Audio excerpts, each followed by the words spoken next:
27 Sheafe Street. Peter McGinnis, trustee, has applied to the Board of Appeal to change the legal occupancy of the building from 5 residential units to 8 residential units in connection with the renovation of the building.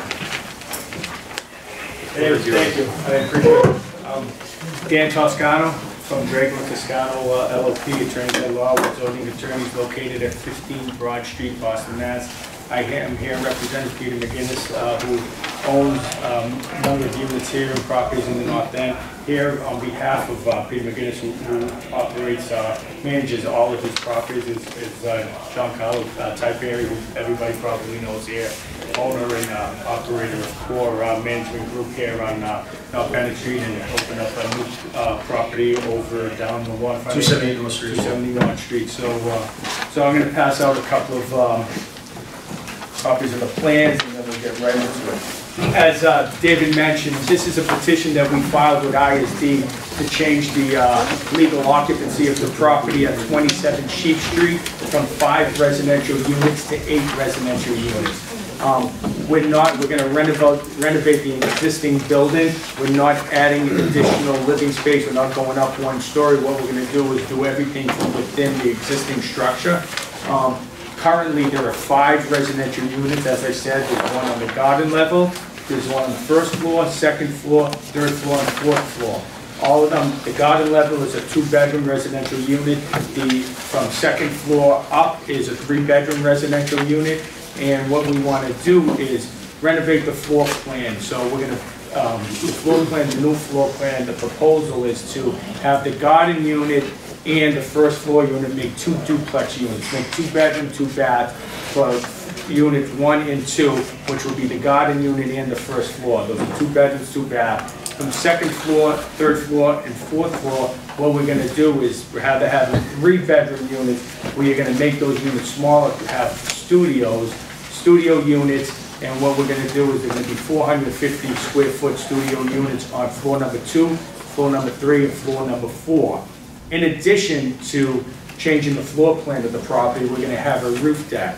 The roof deck is going to be for the exclusive use for unit number 7, which is going to be the front unit on 27 Sheafe Street. However, given the concerns with neighborhood and roof decks, it's not private, and we set it back, so the building is approximately 18 or so square feet wide and 70 feet long. So the roof deck is going to be, the head house is set back 14 feet, and the beginning of the roof deck is set back another 8 or 9 feet. So around 22 to 23 feet, that will begin the roof deck. The roof deck is 10 feet by 14 feet, approximately 140 square feet of space. And then behind us, it's probably another 30 to 40 feet going back. So it's really centered in the middle of the property, so we don't interfere with the street. You can't see it from the street, nor can you see it from the back of the property on Hull, which would be Hull Street. The reason for the change is to make these units a little more, and I know John Carlo could probably talk about it a little bit more, and I'll pass it on to him, is to make them a little more efficient. Right now, other than the garden unit, the 3-bedroom units, they're very long units, and it's really a unique floor plan where you walk through one of the bedrooms to get to another bedroom, or one of the bedrooms in the middle is very small, and you're getting more, not people long-term tenants, and I'm not saying that they don't rent to short-term tenants, but you're not getting people that stay. So we think having the studio apartments, the luxury studio apartments, going to be able to just rent them out a little bit higher because they're going to be all renovated, and you're going to get tenants that are going to stay a little bit longer. The building's going to be completely sprinkled. We've got it out. There's going to be I got to add a second means of egress, a stairway, because there is a courtyard in there. It's going to be fully sprinkled building, up to the fire code. The violations that we need seek relief from the Zoning Board of Appeals, we have our hearing date on August the 14th of this year. We have an FAR issue. So the FAR, everybody knows, is the floor area ratio. I know you've heard this 1,000 times. In this neighborhood, the required FAR is 3.0. The existing FAR on this building is 3.9. What the proposed FAR is 4.1. So we're not adding a lot of square footage. What we're doing, where we got the square footage is on the garden unit. If you look at the existing floor plan, there's storage, mechanicals.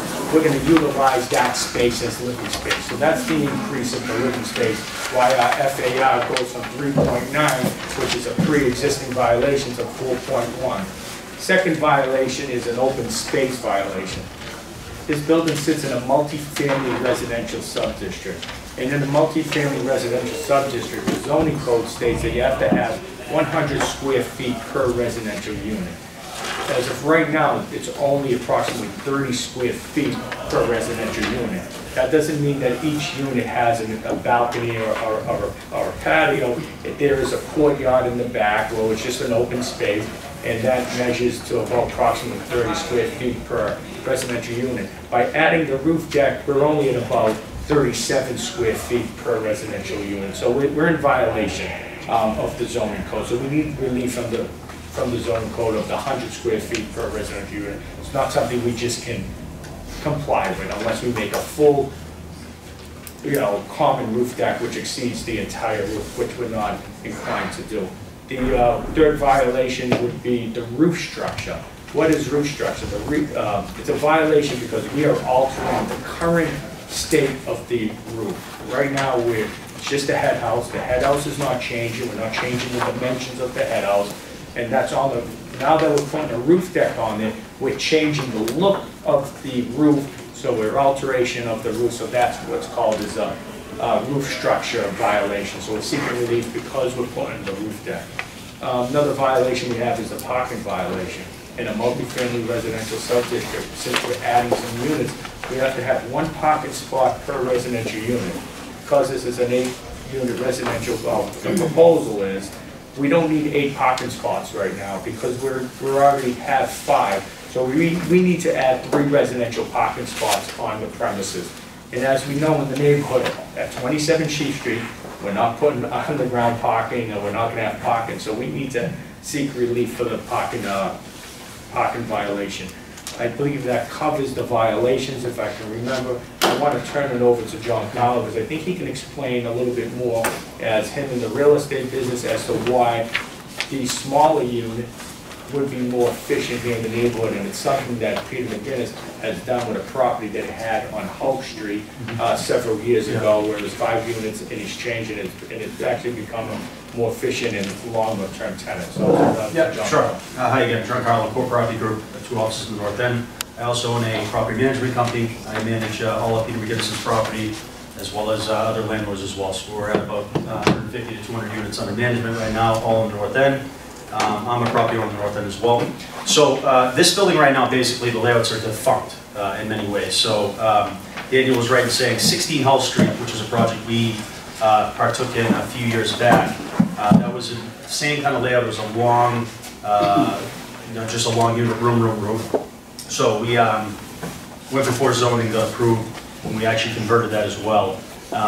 So we have 2 duplexes there. We have other units, obviously, floor throughs. We kind of split the building. So the duplexes are nice because they actually allow for families, even with children. We've had numerous families that actually occupy Hull Street. We converted that in 2012, and we've had a good track record with that. We're lowering the bedroom counts on these buildings. So Sheafe Street right now has 4 3-bedrooms and a 1-bedroom at 13 bedrooms. The new plans lower that bedroom count. So same thing here. We're going to lower it from 13 bedrooms, we can see from the existing plan, to 10 bedrooms. right. And the duplex is, just so you know, when he says a family, they're 855 square feet per duplex. On the first level, so it's a little bit more user-friendly for a family, or if there's a carriage or whatnot, so that's nice. So that's really the main goal here. Like I said, my badging is on any property that I manage, my phone number, whatnot. So we have a lot of accountability. Like I said, I own property in the neighborhood as well. I used to serve on North End Waterfront Neighborhood Council myself, so I understand the pressure points and the hot issues in the North End being trash, rodents. This room in mechanicals, there's going to be some room for trash if we need it as well. We have a full-time exterminator, obviously during construction, demolition and whatnot, and then full through. This, as Daniel mentioned as well, just like the strike again, will be fully sprinkled, monitored by the fire department, so maximum fire protection. A second means of egress being a steel staircase will be constructed in the courtyard in the middle of the building as a second means of egress, so it'll be all brand new, and obviously everything will be to code. So the building now, we've obviously maintained it, it's just, you know, older. And in terms of tenant turnover, what we've noticed at our project on Hull Street, we also did another one on North Bennett Street where my office is, which is a short walk from here. We're able to retain the tenants because they're nicer units, they're efficient, they have laundry down, dishwashers, AC and whatnot, so people are able to stay opposed to a 3-bedroom life cycle on a, turnover on that is usually like 12 months. So 3 people, there's always somebody moving around and whatnot. So that's really the main goal here. And like I said, obviously, we're sensitive to the fact that this is on Sheafe Street. There's a lot of, you know, longtime North Enders and residents. We understand that. We actually, the last time you came in front of the council, we scaled back what we were doing. We took the head house even smaller, and now it's just a private roof deck for 1 unit. We have private roof decks on a number of buildings that I manage with a pretty good track record. I can't say always that people aren't up there a little bit late or whatnot, but we have contact info and 24 hours contact services. So if we ever hear any issues, obviously, we get along with all our neighbors and they have our contact info as well. So we try to really police the units and obviously, you know, try to be as good to the neighbors as possible. And Peter has been a long-term landlord in the North End since the 80s as well, so he understands the dynamic here. And it's changed over the years and we understand that, so we're sensitive to those facts as well. Okay, Great. great. Neighbors here? If we hear from any abutters, if there are any here? No abutters, did you have a? We had an abutters meeting, one abutter appeared, from 18 Sheafe Street and had no objection to it. There was an abutter across the street a few years ago that had some concerns and did oppose it. I think it was 2 years, 2016, we presented a similar proposal, but like John Carlos said, the head house was a little different. This year, we're not doing anything with the head house. I explained to her the concern was where the roof deck was. I explained that it's set back at least 22 feet, so it's 14 feet on the street. Right, it's 14 something to the head house. The head house is 8 feet, 11 inches long, and then the roof deck begins and it goes out towards the back, 10 feet, and then you have about another 30 feet. What is the street on the back? House. And it opens up to Hull Street? Not House Street, there's buildings, the back of some buildings, but like I said, our roof is, I guess our building was 70 feet long, so at the end of the roof deck, you have so it's probably have 40 feet by the time, and then there's an open space in between the House Street buildings, and then you get the House Street buildings. So there's plenty of. Question for it? Yeah, just a quick one. Units 3, 5, and 7 have no officially delineated sleeping areas. Is that just a typo? I don't know if it's, they're all studios, 450 square feet studios. I don't know if it was a typo or maybe it was, but they're all studios. They're all the same setup. Okay. It seems like the odd numbers. Right, yeah. No bedrooms and the even numbers of bedrooms. There's some sort of numerology thing. I'm curious about the common roof deck where you say it's dedicated to only one unit, Unit 7? Unit 7. How, you get to it from the common stairs. There's going to be a wall or doorway. You're not going to be able, so if you look at the plan, the proposed plan, you're going to have to go up that common stairwell to get to Unit 7 and Unit 8. Unit 8, you're going to go to, so I'm walking the stairs, you're going to go to the left. Unit 7, you're going to have the door, and then there's going to be a wall, and then it's going to be interior from there. Sectioned off, so So you can't, so that's why you can't go up there. Good question. Since you have studio apartments, I would suggest that you actually need a trash and recycling room. Well, we have one in the garden. Basically, there is. Yeah, there's a utility closet there. What we usually do for our utility closet, there's room for it. That's custodial and or trash as well, usually in all our buildings. So we have common space, janitorial space in a lot of our buildings, so that ends up becoming recycling, trash, and obviously whatever we can do. All right, thank you. Victor? Oh, what was the reduction in bedrooms from 13 to 10? to 10? And what is designated a sleeping area? I'm calling it a bedroom. Right. I'm counting that as a bedroom, so we're. So the 3 units that have no bedrooms, does that account for? I counted them. Yeah, I counted them in the calculation. In reality, it's going to be 6 studios and 2 two-bedroom duplexes. So I counted those as bedrooms. 6 studios. So we're going from 13 to 4. I had a question about the trash disposal. Is that the responsibility of the residents, or does the management company assist with that? Usually the tenants, yeah. There's usually not space for all the trash, obviously, in a lot of these buildings, but, you know, recycling or whatnot like that. And then we do have management staff, you know, on routine. How many employees you got that would? There's 5 of us now, actually, and then, yeah, so there's a good amount of people, yeah. Question? Yeah, what would prevent the studios from being short-term rentals? So, yeah, I'm glad you touched on that as well. Peter McGinnis has 0 students and has 0 short-term rentals. He is not in the Airbnb business, he's not in the short-term rental business. I handle his portfolio, I want nothing to do with it as well. So none of the units that we manage, none of the units he owns have any short-term rentals of any kind. These are going to be long-term leases. I actually have a pretty ironclad addendum that one of the major bullet points is no Airbnb whatsoever. It's written right in there. So even the tenants that are renting here cannot then not turn that over and then Airbnb. That's actually a breach of the lease, and we'll get them out of it. Okay. So yeah, we Considering the city council voted yesterday. January 1st, it's illegal. Yeah, exactly. We want no liability with that. We do not have any, and students as well. There's no students in any of the buildings we operate. Thank you. You're welcome. And if you're successful at your hearing date, when do you anticipate renovation? This was, so the units are actually leased until May 31st of 2019, so we anticipate a demolition commencement in June of 2019. Usually for these projects, we dedicate about 8 to 10 months, start to finish, and sometimes, depending on the city, in terms of permitting, to get an actual CO, it takes a little bit longer than that. But yeah, we're looking right around June of 19 to commence.